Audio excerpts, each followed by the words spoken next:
കടക്കാൻ പോകുന്നത് മിനയിലേക്കാണ് എന്ന് പറഞ്ഞ് മിനയിലെത്തി. മിന ടെന്റുകളാണ് ഈ കാണുന്നത്. മിന ടെന്റുകൾ കണ്ടോളൂ, എന്താ രസം. ഈ ടെന്റിലാണ് നമ്മളൊക്കെ ഹജ്ജിന് വന്നാലും കിടക്കുക. നല്ല സുഖം. അവരിലാണെങ്കിൽ പിന്നെ അഡ്ജസ്റ്റ്മെന്റ് ചെയ്യാറ്. ഇവിടെ അഡ്ജസ്റ്റ്മെന്റ് ഇല്ലാത്ത കിടത്താണ് നമ്മുടെ. ഇനി കണ്ടോളേട്ടാ, ഇസ്മായിൽ നബി അലൈഹി സ്വലാമിനെ അറുക്കാൻ കെടുത്തിയ സ്ഥലമാണ് കാണാൻ പോകുന്നത്. ഒരു കേൾക്കണ്ട. തൊട്ട് മുമ്പ് വലതു ഭാഗത്ത് അബ്രഹത്തിനെയും സംഘത്തെയും കാബ പൊളിക്കാൻ വേണ്ടി വന്ന ചങ്ങായില്ലേ, അപ്പൊ അതിന്റെ പേരെന്താ? ഓനിൻ ആനകളെയും അള്ളാഹു തആല നശിപ്പിച്ച സ്ഥലം വാദി മുഅസ്സിർ എന്ന് പറയാം. എന്താ പറയാ? റസൂലുള്ളാഹി സ്വല്ലല്ലാഹു അലൈഹി വസല്ലം തങ്ങൾ പറഞ്ഞു, വാദി മുഅസ്സിർ നിങ്ങൾ എത്തിയാൽ ഓടിക്കോടി എന്നാണ് റസൂലുള്ളാഹിക്ക് അവിടെ വെച്ച് എത്തിയപ്പോൾ റസൂലുള്ളാഹിക്ക് ചെറിയൊരു വിഷമം ഉണ്ടായത്. അപ്പൊ റസൂലുള്ളാഹി അള്ളാഹുവിന്റെ അദാബ് ഇറങ്ങിയ സ്ഥലത്ത് അള്ളാഹിന്റെ വിഷമങ്ങൾ ഉണ്ടാവുന്നു. അവിടെ ടെന്റ് കാണൂല, ബാക്കി എല്ലാ സ്ഥലത്തും ടെന്റ് ഉണ്ടാവും. നിങ്ങളുടെ വലതു ഭാഗത്ത് ഈ ടെന്റ് ഇല്ലാതെ കുഴഞ്ഞു കിടക്കുന്ന സ്ഥലം വാദി മുഅസ്സിർ ആണ്. എന്താ പറയാ? വാദി മുഅസ്സിർ. ഇനി നമ്മള് വാദി മുഅസ്സിറാണ് കാണുന്നത്. അത് ബോർഡ് കണ്ടോ, വാദി മുഅസ്സിർ. ഇനി നമ്മൾ കാണാൻ പോണ മിനയിലേക്ക് കടക്കാണ്. കണ്ടാ, ഹിദായത്ത് മിന, മിനയുടെ തുടക്കം. എന്താ ബോർഡ് വായിച്ചോളൂ, ഹിദായത്ത് മിന. കണ്ടില്ലേ? മിനയിലേക്ക് കടക്കും. ഇപ്പൊ നമ്മള് മിനയിലെത്തി. വാദി മുഅസ്സിറിന്റെ ചരിത്രം ഞാൻ പറഞ്ഞു കേട്ടോ. ചരിത്രം പറയാൻ സമയം ഉണ്ടാവില്ല, അത് പിന്നെ പറഞ്ഞുതരാം. ഓർമ്മിച്ചാൽ മതി. തായ്പിലൊക്കെ പോകുമ്പോൾ വിശദമായിട്ട് പറഞ്ഞുതരും. ഇപ്പൊ നമ്മള് മിനയിലാണ്. ഇനി നമ്മളെ ഇടത് ഭാഗത്ത് കാണാൻ പോകുന്നത് മഹാനായ ഇസ്മായിൽ നബി അലൈഹി സ്വലാത്തു വസ്സലാമിനെ അറുക്കാൻ കെടുത്തിയ ആ ചരിത്ര സംഭവങ്ങൾ പഠിച്ചിട്ടില്ലേ? അതാണ് കാണാൻ പോകുന്നത്. ഇടത് ഭാഗത്ത് അതുപോലെ ഇസ്മായിൽ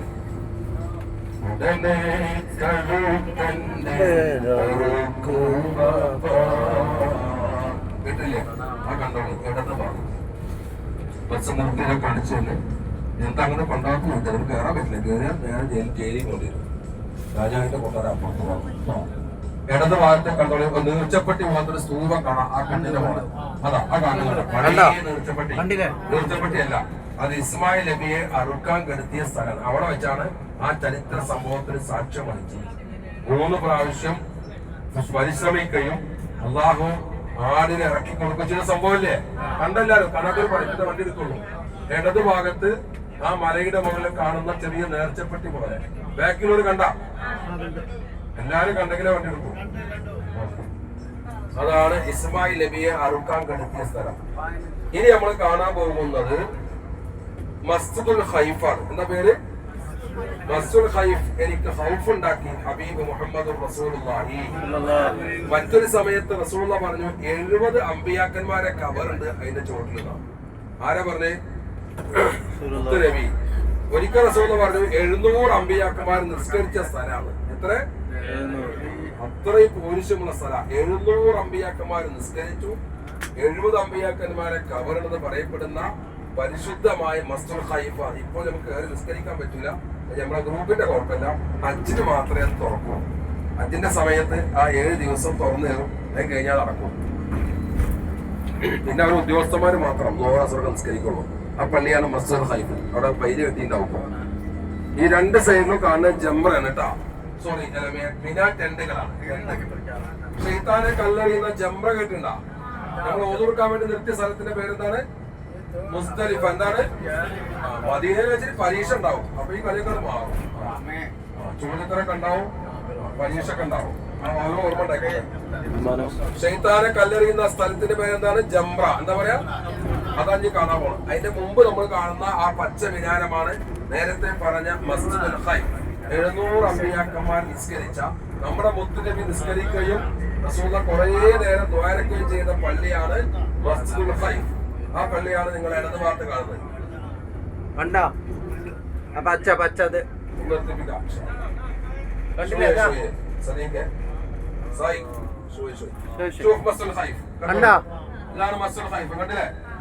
ഇതല്ല, ഇത് മൂത്രപ്പര. ആ കാണുന്നത് ആ പള്ളി, അതാ മിനാര കാണുന്നത്. അതാണ് മസ്ജിദുൽ ഖൈഫ്. ആ പള്ളി കണ്ട, മിനാര കണ്ട, 4 മിനാരം. വലിയ പള്ളിയെ കണ്ടില്ലേ? 1 ലക്ഷം സ്കരിക്കാൻ സൗകര്യമുണ്ട്. ഈ നേരെ നോക്ക, പാലം കണ്ട, ഒരു പാലം കണ്ടേ? തട്ടുതട്ടായിട്ടുള്ള പാലം കണ്ടോ? അതാണ് ഷെയ്ത്താനെ കല്ലെറിയ, ഹജ്ജിന് കല്ലെറിയുന്ന സ്ഥലം. ജംറ എന്ന് പറയാം. ജംറ 3 ജംറയാണ്. അതിൽ ഒന്നാമത്തെ ജംറയാണ് നമ്മൾ ഇങ്ങോട്ട് കാണുന്നത്. ആ മേലെ ഇത് കണ്ട, ഒരു പെര പോലെ കണ്ടില്ലേ? ഒരു പെര പോലെ കണ്ടില്ലേ മേലെ? ഇങ്ങനത്തെ 3 എന്നാണ്. അവരൊരു തൂണാണ്. ആ തൂണിലേക്ക് വിടുക ആരും പറയുമ്പോ. എന്നിട്ട് റസൂലുള്ളാഹിന്റെ കാലത്തുള്ള സ്തൂപുണ്ട് അടിയിൽ, അതിന്റെ മുകളിൽ പോയിട്ട് വിടും. കണ്ടില്ലേ? അതൊന്നുകൂടി നിങ്ങൾക്ക് കാണിച്ചു തരും. പക്ഷെ അത് നമ്മൾ തായിഫിന് പോകുമ്പോൾ പറ്റിയെങ്കിൽ ഒന്നുകൂടി കാണിച്ചു തന്നെ. ഇപ്പൊ കണ്ടോളൂ, ജംറ കണ്ടില്ലേ? ശൈത്താനെ കല്ലുന്ന ജംറയാണ് കാണുന്നത്. നിങ്ങൾ കാണണ്ട. ഇനി രണ്ട് സൈഡിലേക്ക് നോക്കി, ഇതിന്റെ ഭംഗി കാണുമെങ്കിൽ രണ്ട് സൈഡിലൊപ്പം നോക്കി ടെന്റുകൾ കാണാം. നിറയെ ടെന്റ് കേട്ടാ. ഇതാണ് തീ പിടിക്കാത്ത ടെന്റാണ്. തീ പിടിക്കുകയില്ല. AC ആണ് അതിന്റെ മുകളിൽ കാണാത്തെ. ഫുള്ള് AC-കളാ. ഹജ്ജ് കഴിഞ്ഞാൽ AC-യുടെ മുകളിൽ കവറിടും. അതാണ് ആ കവർ ഇട്ടിട്ടുള്ളത്. ഫുള്ള് മിനനെ കാണണം കേട്ടാ. മിന ടെന്റുകൾ, മിന താഴ്വരയാണ് മുഴുവൻ മിന. മിനയിലെ പുതിയ സംവിധാനങ്ങൾ കൊണ്ടുവരുന്നുണ്ട്. അതാണ് ആ കാണുന്ന ബിൽഡിംഗ് വരാൻ പോകും മിനയില്. വല്ല വല്ല ബിൽഡിംഗ്. കാരണം ജനം കൂടുന്നത് കാരണം ടെന്റുകളിൽ നിന്ന് വല്ല മാറി ടെന്റുകൾക്ക് പകരം ബിൽഡിങ്ങുകൾ വരും. ഇതൊക്കെ മീനാണ്. മീന കഴിഞ്ഞിട്ട് തെഞ്ഞു കാണാം. ഈ ഗുഹ കഴിഞ്ഞാലും മീനാണ്. ഈ ഗുഹ കഴിഞ്ഞാലും അതുപോലത്തെ ടെന്റുകൾ കാണാം. ഇതാ നഫക്ക് കണ്ടോളെ. ടണൽ നഫക്ക് ഗുഹ. എന്റെ മലപ്പുറത്ത് പറഞ്ഞ പുറത്ത്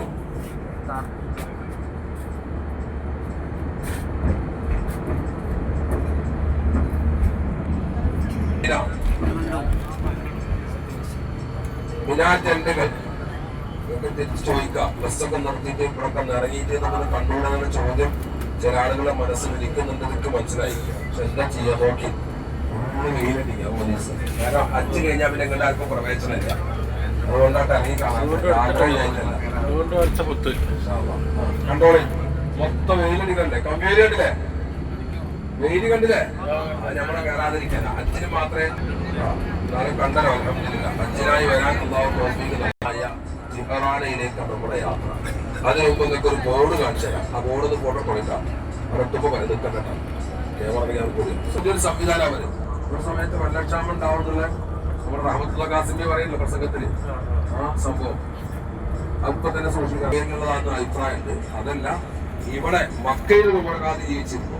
പ്രതാപല്ല, വേറൊരു ഉമർഖാദി എന്റെ മക്കയിലുണ്ടായിരുന്നു. അദ്ദേഹം വലിയ ആലിമും പണ്ഡിതനുമായിരുന്നു.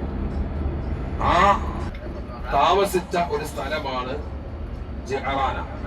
ജിഹറാനിന് കുറെ ചരിത്രമുണ്ട്. അത് ചരിത്ര പ്രസിദ്ധമായ ഒരു കിണറുണ്ട്. ഇന്നും ആ കിണറിന്റെ ബോർഡ് വെച്ചിട്ടുണ്ട്. ബിഹറു ജിഹറാന എന്നുള്ള ബോർഡല്ല.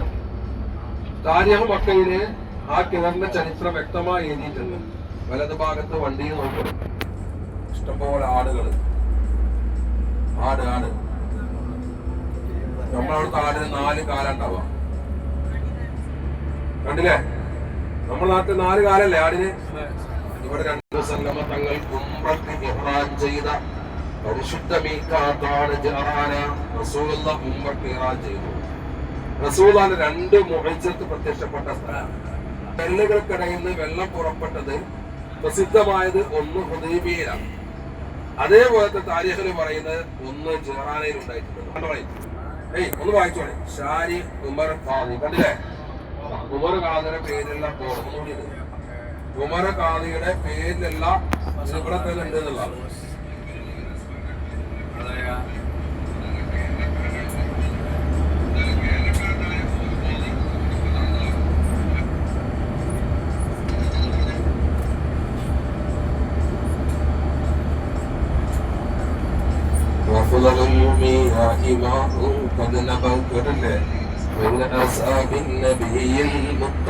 ഏറ്റവും ശ്രേഷ്ഠമായ വെള്ളം മുത്തനബിയുടെ വരലുകൾക്കിടയിൽ നിന്ന് പുറപ്പെട്ട വെള്ളം. പിന്നെ ഏറ്റവും ശ്രേഷ്ഠമായ വെള്ളം സംസം വെള്ളമാണ്. പിന്നെയാണ് സ്വർഗത്ത് കിട്ടുന്ന കൗസർ. ആലോചിച്ചു. പിന്നെ മിസ്റിലെ നൈൽ നദിയിലെ വെള്ളമാണ്. പിന്നെ ബാക്കിയുള്ള വെള്ളം അത് ബുജൈരിയിൽ നോക്കിയാൽ കാണാം, ധ്യാനത്തിൽ കാണാം. റസൂലുള്ളാഹി സ്വല്ലല്ലാഹു അലൈഹി വസല്ലം തങ്ങളുടെ വിരലുകൾക്കിടയിൽ നിന്ന് പുറപ്പെട്ട വെള്ളമാണ് ഏറ്റവും ശ്രേഷ്ഠമായ വെള്ളം. ഇതാ കണ്ടോളിട്ടാ. ഉമർ ഖാദിയുടെ പേരിലുള്ള ബോർഡ് കണ്ടോളി. ഉമർ ഖാദിയുടെ പേരിലുള്ള ബോർഡ്, വലിയ ബോർഡ് കണ്ടോളി.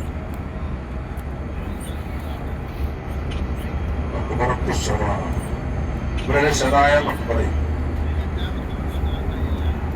ജന്നത്തുൽ മുഅല്ലക്ക് ശേഷമുള്ള അഭിപ്രായം കൊണ്ടാണ് ഇമാം നബി റളിയല്ലാഹു പറഞ്ഞത് റസൂലുള്ളാഹി 8 ഉംറകൾ ചെയ്തിട്ടുണ്ട്. പക്ഷെ ചെയ്തൊക്കെ രേഖപ്പെടുത്തപ്പെട്ട ഉംറയും അതല്ലെങ്കിൽ നമ്മൾ അർത്ഥ കൊടുക്കണം. ഞാൻ എല്ലാവരും ഇപ്പം കാണണ്ട, എല്ലാ ഉസ്താദന്മാർക്കും പൈസ കൊടുത്തിട്ടുണ്ട്.